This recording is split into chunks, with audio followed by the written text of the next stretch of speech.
The Vegas Golden Knights are starting their third season in the NHL this year. The first season, they saw an unbelievable run, led into the playoffs, into the Stanley Cup Finals in year one as an expansion team. Year two, they had a disappointing finish because of some issues with penalties and things like that against the San Jose Sharks in round one. And in year three, they're looking to write history and get back to that Stanley Cup. Make sure to give this video a thumbs up and subscribe, and let's see what the Vegas Golden Knights look like heading into 2019-2020 as we continue the Summer Report series. So the Vegas Golden Knights are a team that, as I mentioned, they're year three of this Vegas team.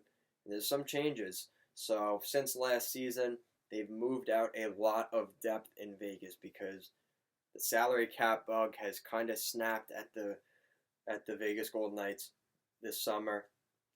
And unfortunately, they lost a decent amount of depth. So they're going to be relying on a lot of youth this season in the depth roles in Vegas. So, take a look at them this offseason. They traded out guys like Erik Haula to Carolina. They made a couple of moves even here and there. They moved, they moved to pick up a guy like Garrett Sparks to maybe light a little bit of a fire under Malcolm Subban for that backup position in terms of goaltending. They traded out Colin Miller to the Buffalo Sabres.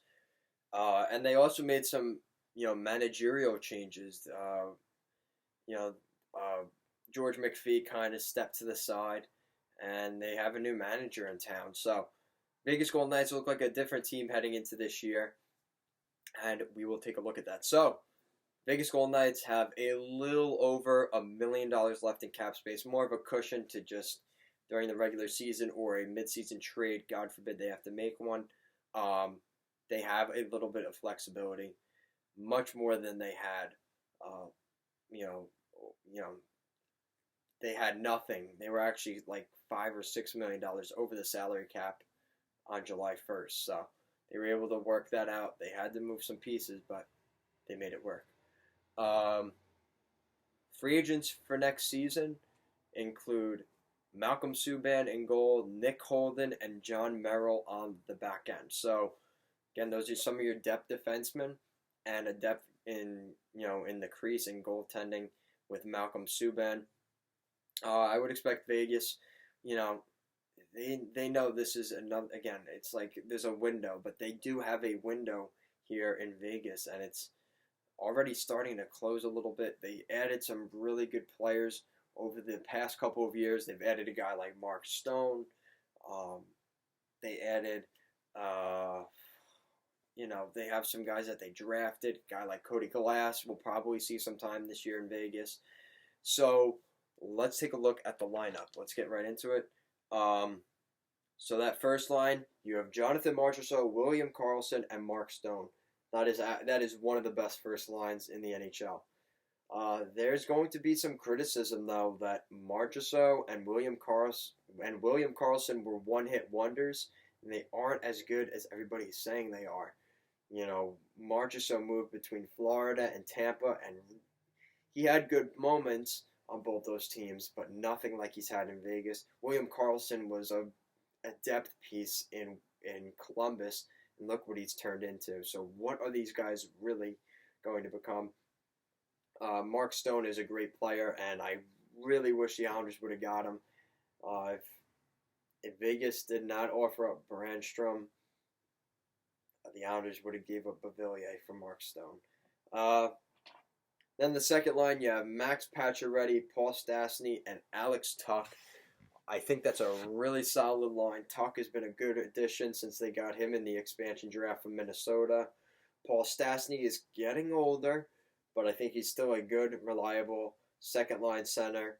And Max Pacioretty, kind of the same thing as Paul Stastny. He's getting a little older, but in the worst way, there are players that can jump into that spot in the event they get injured or things don't work out really for them in the top six. There's definitely room for some movement. Third line, Brandon Peary, Cody Eakin, Riley Smith. That's a really solid third line. I think Cody Eakin is a good center down that line. Brandon Peary, we saw what he did at points last season. He's a good Swiss Army knife type of player. He's a good utility player. He could play on the third line. He could play in the top six where they need him. And kind of the same thing with Riley Smith. He could jump up in the lineup if they need him to. And I really like that line. Fourth line, you have Thomas Nosek and Ryan Reeves coming back.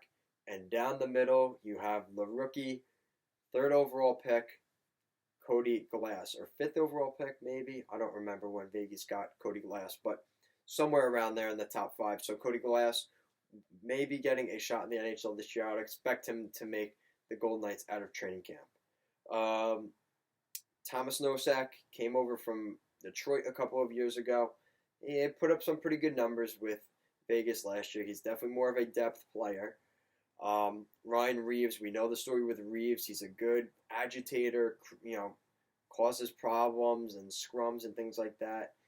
Kind of takes the opponent off the game. He's very good at that. And Cody Glass, the rookie, he's getting his chance.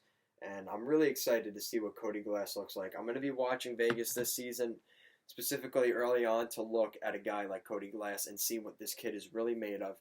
And there's been so much hype around Glass since he was drafted. Teams have asked for Vegas, what are you looking to get in terms of, what would it take to acquire a guy like Cody Glass? And Vegas has been very firm on they do not want to move a guy like Cody Glass.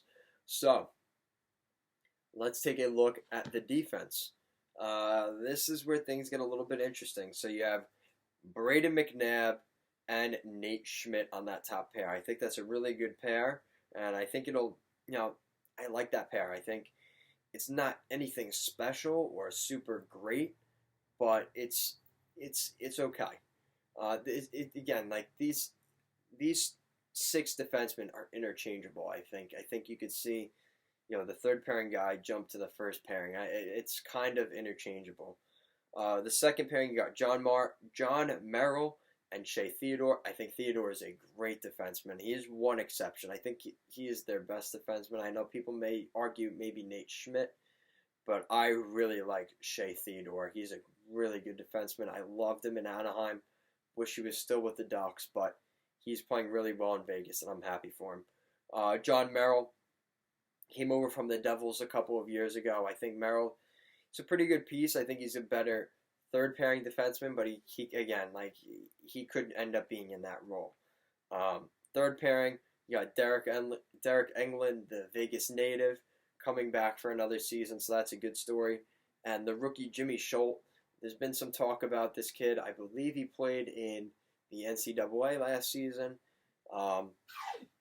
and he could end up jumping John Merrill. I think, and I'm saying this because I think he will end up jumping John Merrill for that top four spot in the Vegas Golden Knights defense.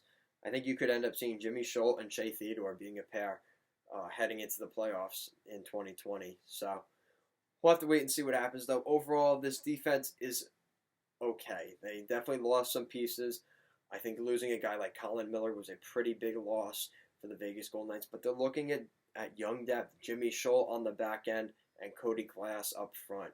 So they save some salary cap space, but does it sacrifice, experience and talent? Yes, it does. So we'll have to wait and see what these guys look like at the NHL level. Goaltending, pretty much the same situation as last season in the event maybe that Garrett Sparks takes Malcolm Subban's spot. Those two are kind of battling it out in training camp for that backup spot for the Golden Knights. And then Marc-Andre Fleury, he's got no competition for the starting job as the goaltender. But I like that for Vegas, as long as they could find a goaltender, whether it's Subban or Sparks, that is able to give Marc-Andre Fleury a little bit more of a break. I think he should probably be playing 55, 60 games at most this season. Give him a break. He needs time to rest. He hasn't rested the first 2 years in Vegas, and it might have caught up to him at the end of last season. So, do I have the Vegas Golden Knights making the playoffs? Yes, I do. I think they get in between 90 and 100 points. We may see a little bit of a regression of the Golden Knights. I like their group up front. I kind of like the defense as well. I like the personnel. It's maybe not the strongest, most talented personnel, but we said that at the beginning of year one, and they had some good personnel, but maybe not the most talent. That's kind of what I see with Vegas this year.